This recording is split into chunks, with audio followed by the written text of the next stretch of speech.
Regaló el coche a Estados Unidos. Creo que Henry Ford puede haber sido el hombre más influyente del siglo XX. Se creó enemigos acérrimos. Era una persona desagradable. Creía en el trabajo duro. Y exigía trabajo duro. Para trabajar en la Ford tenías que olvidarte de tu dignidad, tu humanidad. Recibió elogios de todo el mundo, desde el presidente Herbert Hoover hasta del enemigo público número uno John Dillinger. Fue un hombre que cambió nuestro estilo de vida. Fue un mito estadounidense que nos dio la producción en cadena, el modelo T, el V8 y los atascos de tráfico. Es por culpa de mi bisabuelo. Henry Ford.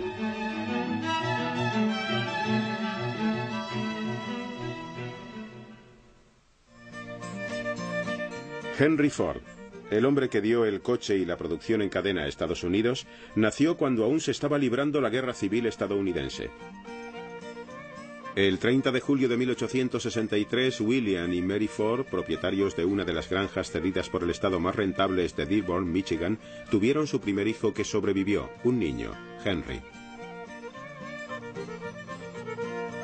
A Henry Ford no le gustaba la difícil vida en la granja en la que había nacido, pero al menos la escuela local, con solo un aula, le ofrecía un modo de escapar de las largas horas y de las interminables labores que dicha vida requería. Además, poseía una curiosidad natural. Henry Ford era un mecánico de nacimiento, poseía una habilidad innata. Uno de los primeros momentos en los que hizo gala de dicha habilidad fue cuando, con motivo de su 13º cumpleaños, le regalaron un reloj. Como otros muchos niños que querían saber el funcionamiento de las máquinas, Henry desmontó el reloj, pero al contrario que la mayoría, fue capaz de volver a montarlo. Desgraciadamente, en 1876 el tranquilo mundo de Ford se vino completamente abajo. Su amada madre, Mary, murió durante un parto. Henry tenía 12 años. La pérdida lo dejó sin norte. Existe una historia sobre la primera vez que Henry vio una máquina de trabajo. Esto ocurrió justo después de la muerte de su madre. Y los psicólogos se preguntan si acaso esto no provocó algún efecto. Si estos dos hechos no estarían relacionados. Iba paseando con su padre y vieron una máquina de granja, una de las que se utilizaban entonces, que se acercaba hacia ellos, pero con una particularidad. Se movía sola porque el ingeniero había colocado una cadena desde el eje hasta la rueda. Era como un motor de autopropulsión muy rudimentario, pero para Henry Ford fue el gran descubrimiento. Fue entonces cuando Ford descubrió que quería trabajar con máquinas. Así que a los 16 años dejó la granja y recorrió los 14 kilómetros que lo separaban de Detroit. Allí acabó encontrando trabajo en la Dry Dock Company, dedicada a la fabricación de barcos de hierro. Eso le dio la oportunidad de trabajar con motores. La educación práctica de Ford había comenzado. Después de 3 años trabajando como aprendiz, Henry Ford decidió que ya había aprendido todo lo que iba a aprender en la Dry Dock y regresó a la granja familiar. Pero se llevó consigo su amor por las máquinas. Empezó a trabajar para la Westinghouse Company, que hacía exhibiciones y reparaba máquinas por todo el sur de Michigan. Durante esta época, Henry conoció a una amiga de su hermana Mary. Se llamaba Clara Bryant y enseguida supo que la quería. Al principio Clara se resistió, pero al final se rindió. Un día de primavera de 1888, luciendo un vestido que ella misma se había confeccionado, Clara Jane Bryant se casó con Henry Ford. Ford creó un hogar en la granja para su joven esposa e intentó establecer una familia. Pero la vida en la granja no satisfacía su ambición. La era industrial invadía las ciudades y Ford quería formar parte de todo aquel ajetreo.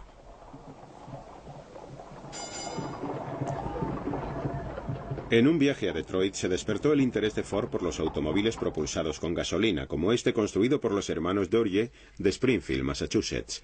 Se estaba produciendo una revolución y Ford quería participar de ella. En 1891, Henry Ford se traslada con su joven esposa a Detroit para trabajar en la Edison Illuminating Company.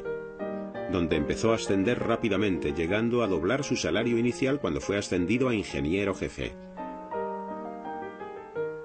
El incremento en la renta sirvió de gran ayuda. El 6 de noviembre de 1893, Clara Ford dio a luz a un robusto niño, Edsel Bryan Ford. Con la inspiración renovada, Ford se dispuso a construir el vehículo propulsado con gasolina que llevaba tiempo rondándole en la mente. Henry Ford disponía de una capacidad de concentración enorme. Cuando trabajaba en un proyecto se convertía en una especie de profesor chiflado.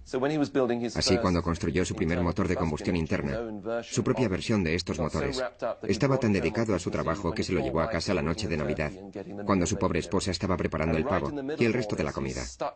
Cuando llegó, plantó el motor en medio de la cocina, lo metió en el fregadero y obligó a su mujer, que tenía las manos llenas de grasa y eso, a que le echara gasolina por la parte de arriba. Él conectó los cables y arrancó la máquina. Sobra decir que llenó la cocina de asfixiantes nubes de humo. En un cobertizo detrás de su casa, el automóvil de Ford cobraba forma poco a poco. Con la ayuda de algunos amigos de la Edison Company, empezó a construir el vehículo que él llamó cuadriciclo. Dicho nombre se debió a una buena razón. Su planteamiento era colocar dos bicicletas juntas y propulsarlas con un rudimentario motor de gasolina.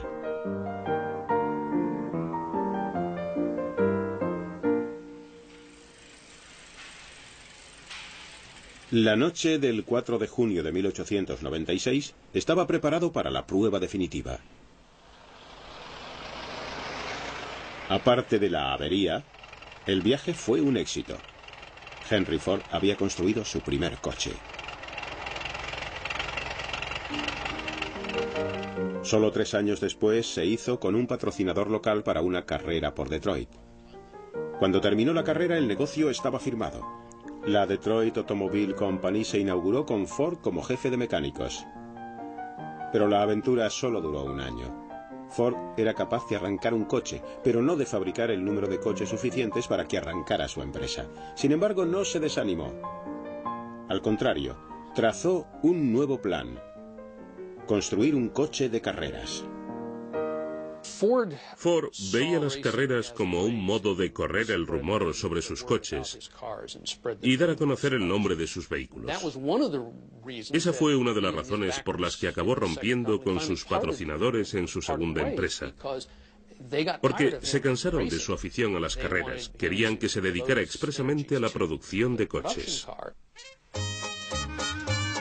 Pero Ford no dejó de correr, y gracias a su fama, consiguió la financiación que necesitaba para crear la Ford Motor Company. Diseñó el primer coche de su empresa y se dispuso a solucionar los problemas de producción que lo habían invadido en el pasado.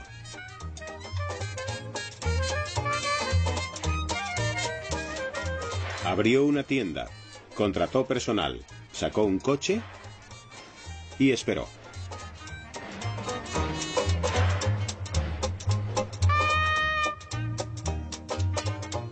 En julio de 1903, Ford vendió su primer coche, un modelo A un dentista de Chicago.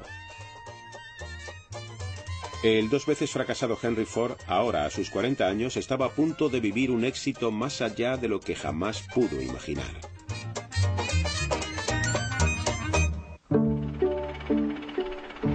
En 1904 se habían vendido más de 500 modelos A.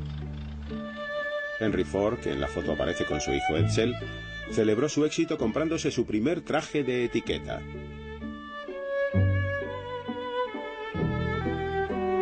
Simultáneamente, la Ford Motor Company subía el listón con el modelo B. Era más grande, más potente y considerablemente más caro que el A. Pero Ford no terminaba de estar contento con el concepto de un coche de lujo. Desde el principio, la fabricación de coches en Estados Unidos pareció estar marcada por dos corrientes. Había gente que pensaba que se trataba de hacer coches no tirados por caballos para los ricos, que los cargarían de cosas y los harían más pesados y lujosos. Y luego estaba Henry Ford, que pensaba que los coches debían ser capaces de recorrer caminos sin asfaltar y atravesar los arados de los campos. Un granjero tenía derecho a usar un coche y a quitarle una rueda y a arreglarle la cadena, al igual que cortaban árboles o descascarillaban el maíz. Eso fue lo que más le interesó desde el principio. Henry Ford trasladó su concepto a la tienda y estuvo probando hasta que dio con su coche ideal, el modelo T.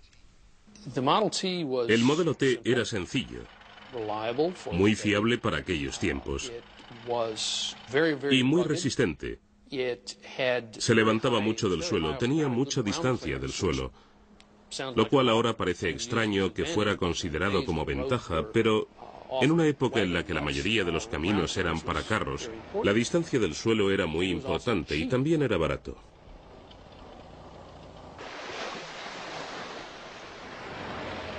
El modelo T resultó un sorprendente éxito. Salió a la venta en octubre de 1908 y en escasos meses Ford se vio obligado a anunciar que la empresa no podía admitir más pedidos. La fábrica estaba colapsada con pedidos de hasta varios meses. Henry Ford había conseguido fabricar un automóvil para las masas, pero esto le creó un nuevo problema: cómo plantear la producción para satisfacer la demanda. En aquella época, los trabajadores que fabricaban coches en mesas de trabajo fijas eran capaces de producir 25 modelos T al día. Pero 25 no eran suficientes, así que Henry Ford y sus ingenieros idearon un método revolucionario: la cadena de montaje móvil.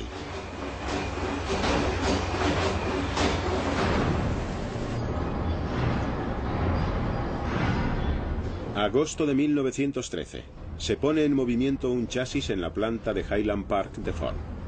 Se mueve recorriendo una cadena de hombres y piezas cuidadosamente dispuestos. Eficacia máxima. Con el antiguo sistema, un hombre tardaba 12 horas y media en fabricar un modelo T. Con el chasis en marcha, ese tiempo se reducía a más de la mitad.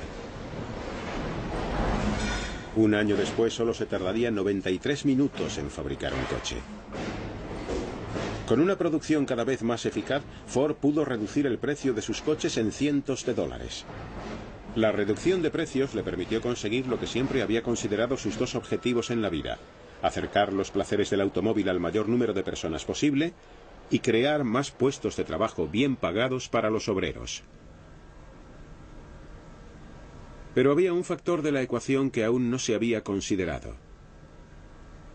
La producción en masa consumía al trabajador. El obrero solo tenía que realizar una única labor cuando la pieza pasaba por su puesto una y otra vez, hora tras hora, día tras día. La repetición infinita pasaba factura. Para trabajar en Ford en aquella época, debías dejar de lado tu dignidad, tu humanidad y tu sentido de ti mismo. No teníamos ningún control sobre las cosas. Estábamos a merced de la Ford Motor Company. Si trabajabas en la cadena, sudabas hasta quedar absolutamente exhausto. Eres una especie de esclavo. Te ibas a la cama por la noche y soñabas con el trabajo. Te pasabas la noche trabajando en sueños. El volumen de ventas se convirtió en un problema tal que la empresa tuvo que contratar a cerca de 1000 hombres por cada 100 puestos de trabajo que pretendía crear. Y contratar y formar trabajadores costaba dinero. Había que hacer algo. De nuevo Ford dio con una solución: la jornada de $5. Henry Ford pagaría a sus trabajadores más del doble del salario medio. Fue portada de todos los periódicos del país. Cientos de trabajadores se agolpaban a las puertas de la Ford Motor Company. La jornada de $5 respondía muy bien a los objetivos comerciales, pero Ford también quería mejorar las vidas de sus trabajadores.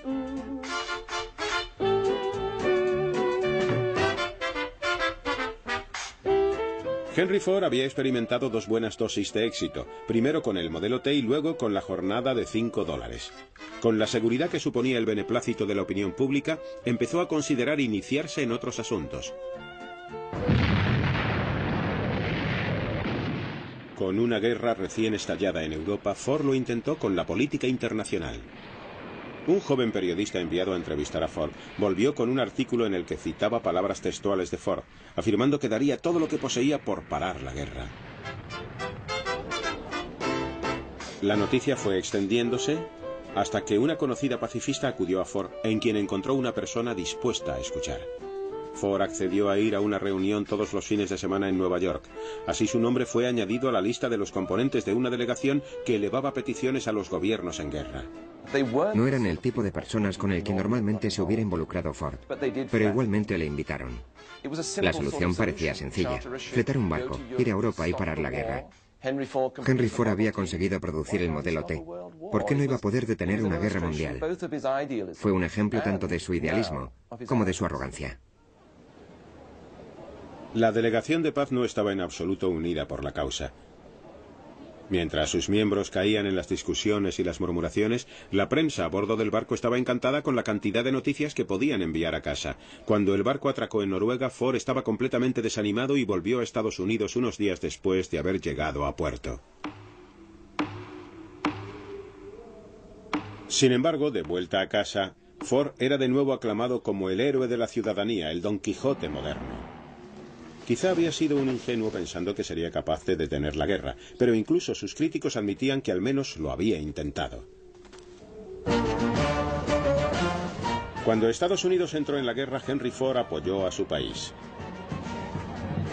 Ante la partida de los jóvenes norteamericanos, Ford abrió las puertas de sus instalaciones al gobierno. El gobierno y el país entero en este aspecto en particular consideraban que Henry Ford era capaz de producir milagros. Los modelos T hicieron las veces de ambulancias y de coches para el personal. Y con los aliados navegando por el Atlántico Norte plagado de submarinos alemanes, la Armada volvió a recurrir a Ford para que construyera el Eagle Boat, un antisubmarinos. Pero para el día del armisticio solo habían salido unos cuantos. Una vez acabada la guerra, Ford pudo dedicar su atención a otros asuntos, y entre ellos uno que de verdad le molestaba: el problema de quién tenía el verdadero control de la Ford Motor Company. Creo que en 1919, cuando compró las acciones de todos sus accionistas, las cosas empezaron a cambiar de verdad para Henry Ford. Estaba convencido de que interferían demasiado en la forma en la que él quería dirigir la empresa, así que les compró todas las acciones a un precio elevadísimo y se convirtió junto con su mujer y Edsel en el único propietario de la Ford Motor Company. A partir de entonces, él personalmente poseía la mayoría de las acciones. Dirigió la empresa como un verdadero dictador, no tenía que responder ante nadie más, y en mi opinión, su caso fue el caso clásico de la corrupción del poder absoluto. Y lo que Henry Ford planeaba hacer con ese poder era mucho más impresionante que nada que hubiera hecho anteriormente.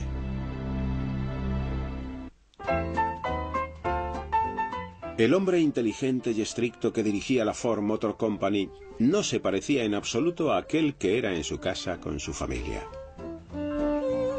Recuerdo que mi bisabuelo era muy alto y delgado y tenía una increíble fuerza en las manos. Me acuerdo de eso porque siempre que íbamos a verlos, primero me daba la mano y luego un beso y me saludaba, y yo pensaba: Dios mío, me ha roto algún hueso. Era muy dulce cuando se trataba de estar con niños. No se pasaba el día con no hagas esto o no hagas lo otro.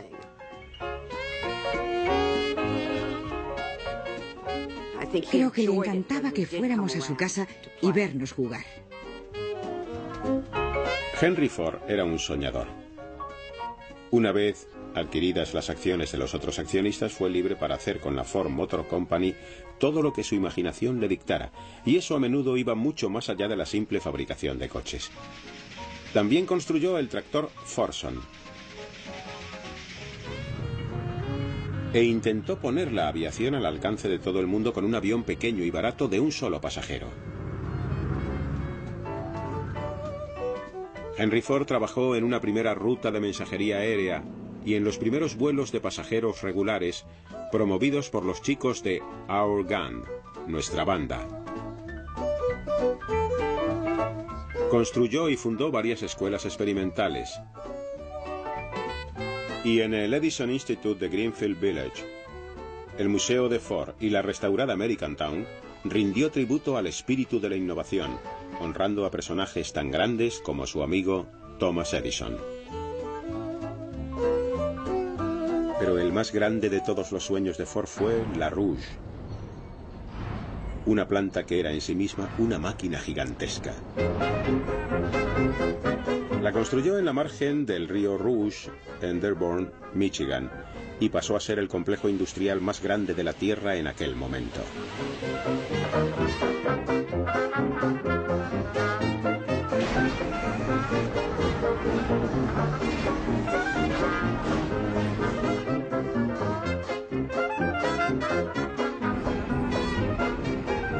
Hoy día sigue siendo una maravilla industrial, un tributo perenne al poder de los sueños de Henry Ford y a su increíble determinación. Cuando se pusieron en marcha por primera vez los hornos de la Rouge, Henry Ford volvió a ofrecer al público su pensamiento, pero esta vez marcado por el antisemitismo. El antisemitismo era muy habitual entre las comunidades de granjeros del Medio Oeste a finales del siglo pasado. Este pensamiento iba acompañado por una desconfianza en el Este, en el sistema de banca y en todas las cosas de ese estilo. Y los prejuicios de Henry Ford eran los propios de un granjero del Medio Oeste. Pero lo más trágico es que él tenía el dinero y la arrogancia para poner sus ideas sobre un papel y publicarlas en su propia revista, que se encargó de difundirlas por todo Estados Unidos. Y por supuesto, de convertirlo en el hazmerreír. A través del Dearborn Independent, Ford culpaba a los judíos de todo, desde la guerra mundial a la falda corta, las películas baratas y la música de jazz. Solo cuando tuvo que enfrentarse a un juicio por difamación, a la desaprobación pública y a los continuos ruegos de sus amigos, pidió disculpas.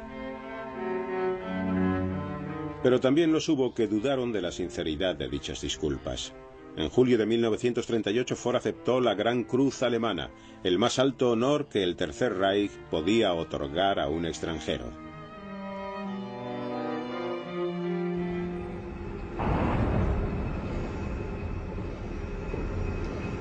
Los años 20 proseguían y los trabajadores de la Ford no dejaban de lanzar miles de modelos T al mercado. Pero Henry Ford empezó a darse cuenta de que se estaba quedando anticuado. Le gustaban los Estados Unidos de antaño. Nunca se sintió cómodo en el mundo moderno que él mismo había ayudado a construir. Su hijo Edsel, por aquel entonces su segundo de a bordo, pertenecía a una generación completamente distinta. Le gustaba el jazz, el arte contemporáneo y las recepciones ocasionales. Pero Henry Ford era abstemio. Prefería observar los pájaros y el baile country de antes. En esta extraña película, Ford demuestra lo lejos que está dispuesto a llegar para popularizar todos esos antiguos pasos. Era capaz incluso de bailar con un ejecutivo de la Ford como compañero.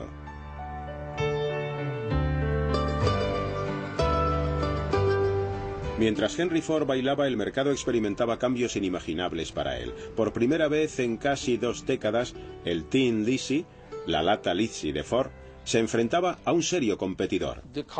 El coche que puso en peligro el modelo T fue el Chevrolet.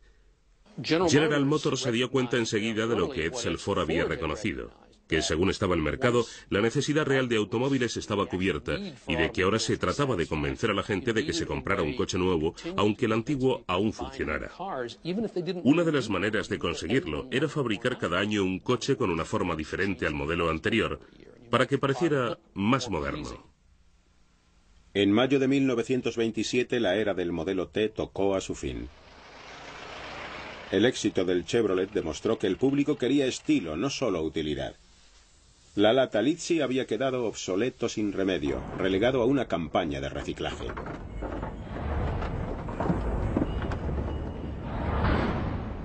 Durante años la Ford Motor Company se había dedicado a un solo objetivo, producir modelos T, pero el mercado exigía un cambio.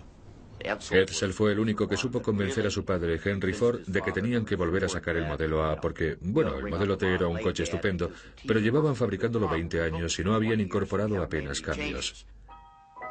Y un cambio era justo lo que Ford necesitaba, pero llegó a un precio. Miles de trabajadores de Ford fueron despedidos. Tuvieron que quedarse sentados en sus sillones, mientras Henry Ford trataba de imaginar un modo de recuperar su posición en el mercado. A los 64 años tuvo que empezar de cero, pero el anciano propietario estaba preparado para el reto. Con el lanzamiento de un moderno modelo A, la Ford Motor Company resucitó a toda marcha. El modelo A era un coche magnífico. No era revolucionario como el T, no era un coche que sobrepasara las fronteras del diseño de automóviles, pero era increíblemente moderno, actual. El modelo A resultó todo un éxito para la sociedad de Henry y Edsel Ford. Durante años su relación había ido enfriándose. Henry quería que su hijo fuera más estricto, más tajante, y creía que contradiciendo públicamente las decisiones de su hijo y manifestando su desacuerdo con él cada vez que tenía oportunidad, provocaría la reacción de Edsel. Creo que era una persona más débil. No tenía esa fuerza. Es decir, Henry Ford era más estricto. Edsel era un hombre más agradable, pero siendo agradable, no necesariamente se llega lejos. Sin embargo, con el éxito del modelo A, Henry y Edsel Ford fueron en la misma dirección. Probablemente fuera el único coche en el que de verdad colaboraron estrechamente. Henry se dedicaba a los detalles mecánicos del coche y Edsel sobre todo al aspecto exterior del vehículo. Quizá, si hubieran sido capaces de colaborar así antes y de mantener esa estrecha colaboración, Ford no hubiera perdido su posición líder ante General Motors. Octubre de 1929. De Wall Street llegan noticias alarmantes. La bolsa ha entrado en crisis. Millones de personas se quedan sin trabajo. Por supuesto, la enorme fortuna personal de Ford lo mantiene al margen de la depresión por la que atraviesa el país. Normalmente, hablar en público dejaba paralizado a Ford, pero en esta ocasión reúne a sus amigos Thomas Edison y Harvey Firestone en un histórico programa de radio para dar su opinión acerca de la depresión. If a young man makes up his mind to work, there's no limit to what he can do.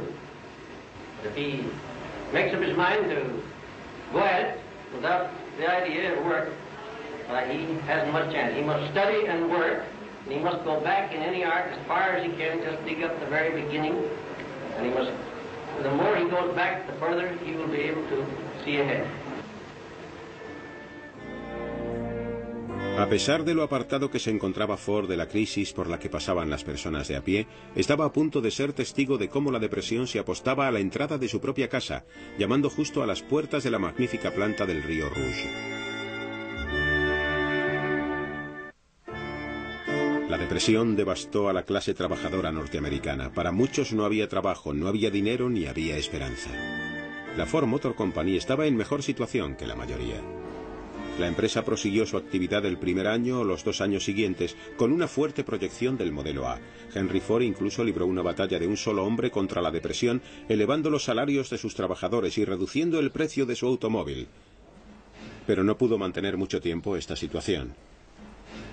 En 1931 la depresión llegó también a Ford. Después de 3 años en el mercado, las ventas del modelo A cayeron drásticamente. El Chevrolet, con su motor de 6 cilindros, y el nuevo Plymouth causaron graves daños a la cuota de mercado de Ford. Una vez más, se vio obligado a detener la producción y enviar a sus trabajadores a casa. Los que se quedaron sufrieron una reducción en sus salarios. La frustración se desbordaba hasta que un frío día una muchedumbre se reunió para marchar sobre la planta Rouge y enfrentarse a Henry Ford con una demanda de más puestos de trabajo. En los límites de la ciudad de Dearborn se apostó la policía en masa, pero los manifestantes ignoraron sus órdenes de dispersarse. La policía atacó y se desató una reyerta a gran escala.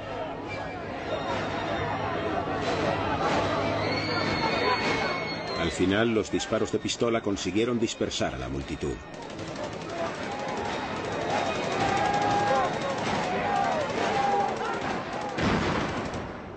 Al terminar el enfrentamiento, 4 jóvenes manifestantes yacían muertos en el suelo y 5 murieron varios días después.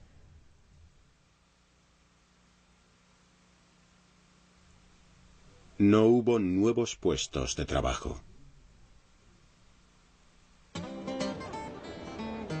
Lo que sí acabó devolviendo a los trabajadores a la planta Rouge fue otra de las inspiraciones de Ford, el Ford V8.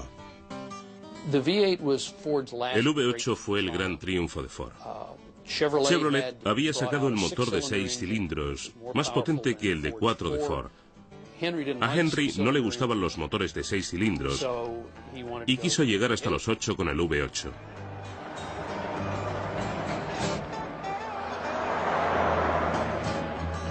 El V8 era un descapotable de 2 plazas capaz de recorrer de 115 a 130 kilómetros por hora y si le quitabas la capota aún corría más. De todo el mundo llegaron elogios que rendían tributo al regreso del genio de Ford. Las cartas de sus admiradores incluían además algunas sorpresas. John Dillinger, el enemigo público número 1, escribió a Henry Ford diciéndole: «Hola viejo amigo, tienes un coche estupendo. Es un gusto conducirlo. Su eslogan debería ser: conduzca un Ford y vea cómo el resto de los coches quedan a su espalda. Puedo hacer que cualquier otro coche se trague el polvo de un Ford». También Clyde Barrow, de la conocida pareja Bonnie and Clyde, sintió que debía elogiar a Ford. «Aunque mi negocio no haya sido estrictamente legal», escribió, «no violo ninguna ley si le digo el coche tan maravilloso que han creado con el V8». Con el éxito del V8, Ford encontró tiempo para dedicar su atención a la campaña de reelección del presidente Herbert Hoover en 1932. A Ford aún le intimidaban mucho los discursos en público, pero pronunció estas palabras: I support the best man for the job. Herbert Hoover should be allowed to carry out his program, and I think he will. He has faced the enemy for 3 years now. He knows all the tactics of the forces of destruction. Why bring a new recruit and retire a seasoned leader? I think of him as a human-hearted, honest-minded, hard-working Hoover. Pero los electores no estuvieron de acuerdo con la opción política de Ford en 1932. Sin embargo, dadas las ventas de su V8, Henry Ford y su hijo Edsel tenían razones para sentirse optimistas frente al futuro. They have been asking us what we think of the coming year. All I can say is that we feel pretty good about the outlook. The United States, even when it is running in low, is a pretty big business proposition. But I believe the country is getting ready to make a very decided step forward next year, and we are doing all that we can to help it along. What do you think of that, Father? Well, I think everybody's decided that they've got to go to work. And I think from now on, there's no one can stop this great country from going ahead. Y los que volvieron a trabajar a la Ford fueron testigos del enfriamiento de las relaciones laborales. Henry Ford declaró que un hombre medio no realizaba una jornada completa de trabajo a menos que estuviera vigilado y no pudiera evadirse. Dentro de sus plantas lo dispuso todo para que todo el mundo cumpliera con su trabajo. Los supervisores de Ford, muchos de ellos exconvictos y boxeadores, dirigían la planta sirviéndose del miedo y la coacción. Cuando se necesitaba más producción, sencillamente se aceleraba la cadena y que Dios ayudara a aquel trabajador que no era capaz de llevar el ritmo. El trabajo era muy duro. Solía llegar a casa tan cansado que mi mujer tenía que frotarme las manos porque trabajábamos mucho con ellas y me las frotaba con fuerza. Yo me quedaba dormido. Me dormía leyendo el periódico. Era muy joven.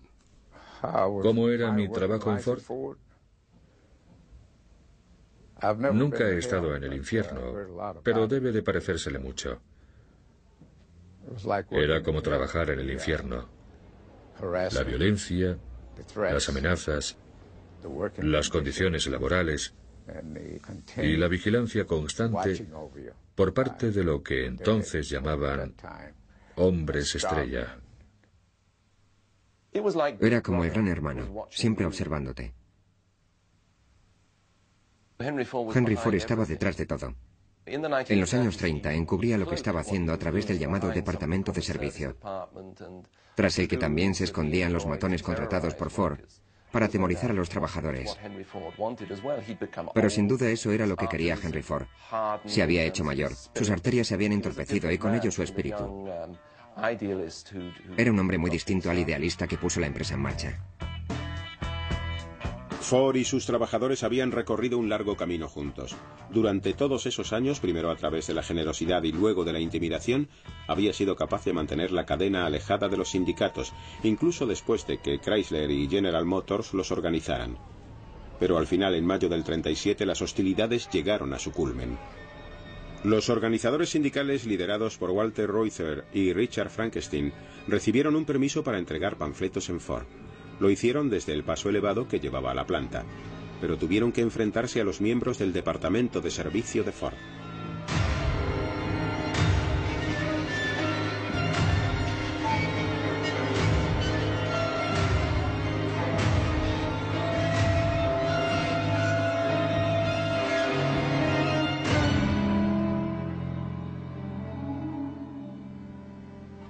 El conflicto a las puertas de la Ford dejó maltrechos a los líderes sindicales, pero no sirvió para conquistar sus reivindicaciones.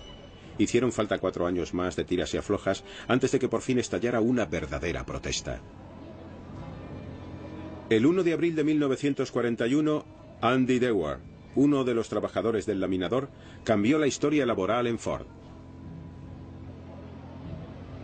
Un día, Andy simplemente se cabreó.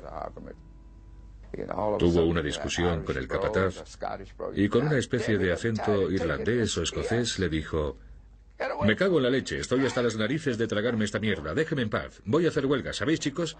Miró hacia arriba de las cadenas. «¡Huelga, huelga!». Otro tío empezó a gritar: «¡Huelga, huelga, huelga!». El grito corrió de un departamento a otro del laminador y de repente toda la planta se paró. Allí es donde se llevaba a cabo el acabado del acero y sin él no se podía hacer ni un solo coche.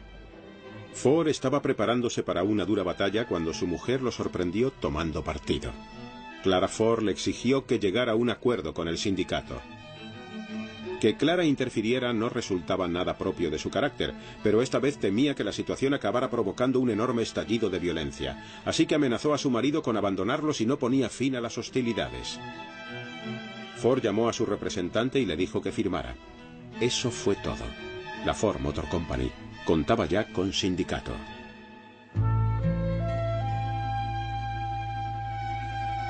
Aunque la paz se restableció temporalmente, Henry Ford estaba a punto de enfrentarse a una enorme tragedia en el plano más personal.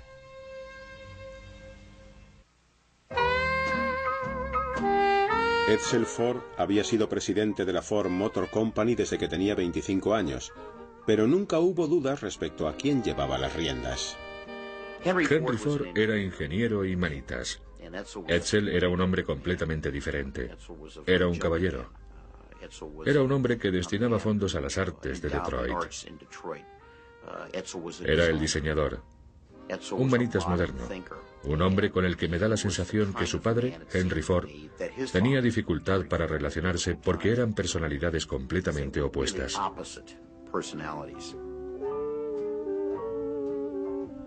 Creo que los libros de historia siempre considerarán al primer Henry Ford como el creador de la empresa, como el absoluto creador, y pienso que así se infravalora Edsel Ford. Lo único de lo que carecía Edsel Ford era de la capacidad para plantar cara a su padre. Durante años, Henry Ford le quitó autoridad delante de la gente cada vez que pudo con el fin de fortalecer la personalidad de su hijo. Edsel Ford interiorizó el conflicto y siguió trabajando en Ford. Su presencia serena equilibraba los métodos imprevisibles de su padre.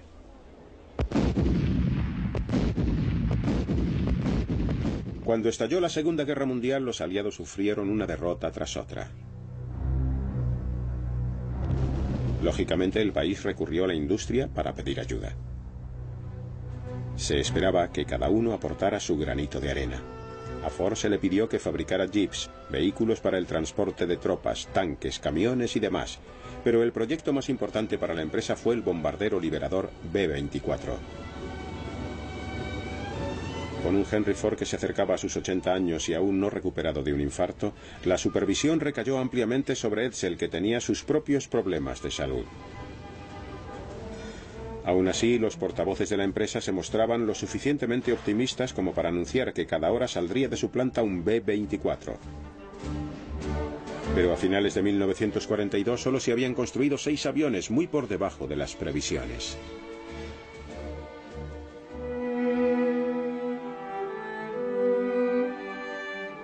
En mayo de 1943, Edsel Ford murió. Una serie de diversas enfermedades contribuyeron a su fallecimiento: cáncer de estómago, cáncer de hígado y, lo más irónico, fiebre de Malta, como consecuencia de haber bebido leche no pasteurizada de la lechería de su padre.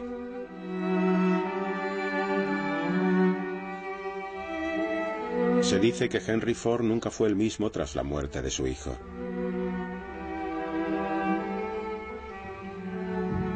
Pero a la edad de 80 años, en lugar de experimentar una clara disminución de su capacidad, el anciano volvió a tomar las riendas de la Ford Motor Company. Las noticias llegaron a Washington. Como el tercer contratista de defensa más importante del país, Ford desempeñó un papel muy importante en la guerra. Con su producción pasando por graves problemas, se habló incluso de incorporar gestores externos o de nacionalizar la planta. En agosto de 1943, la Armada envió a Henry Ford II, de 26 años, a casa, a Dearborn y a la Ford Motor Company. Quizá el nieto de Henry Ford fuera capaz de poner orden al caos en que estaba sumida la Ford. Después de la Segunda Guerra Mundial, uno de los ejecutivos de la Ford, Jack Davis, dijo que la empresa no estaba muriendo, que estaba muerta, que ya se apreciaba incluso el rigor mortis. Durante meses, Clara Ford había estado animando a su marido para que se retirase y dejara camino libre a su nieto. Pero Ford no claudicó. Al final, la viuda de Edsel, Eleanor, se enfrentó a su suegro. Amenazó con vender sus considerables participaciones en Ford si su hijo no era nombrado inmediatamente presidente. Al final, el anciano tuvo que acceder. En septiembre de 1945, el trono pasó a Henry Ford II. Dejando atrás el activo papel que había desempeñado hasta entonces en la empresa, Henry Ford empezó a desconectar del mundo. Pasó algún tiempo en Greenfield Village y realizó algunas apariciones ocasionales en las recepciones de la empresa. Pero las reservas de energía que lo habían mantenido durante sus 70 se habían agotado. En abril de 1947, Henry Ford apoyó la cabeza en el regazo de su mujer y murió. La causa de la muerte fue un derrame cerebral. Tenía 83 años. Cientos de miles de personas hicieron cola para ver el cuerpo yacente de Henry Ford.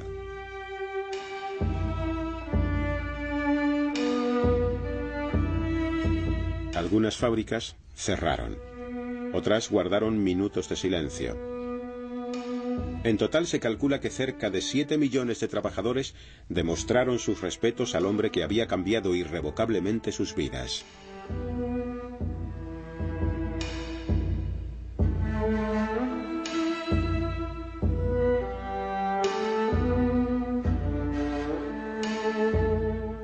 Y en Detroit se hizo un llamamiento a los conductores para que pararan justo en el momento en que el cuerpo del fabricante de coches se introducía en la fosa. Durante ese segundo en que todos los automóviles pararon, Detroit volvió a ser como Henry Ford la había conocido.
Canal de Historia.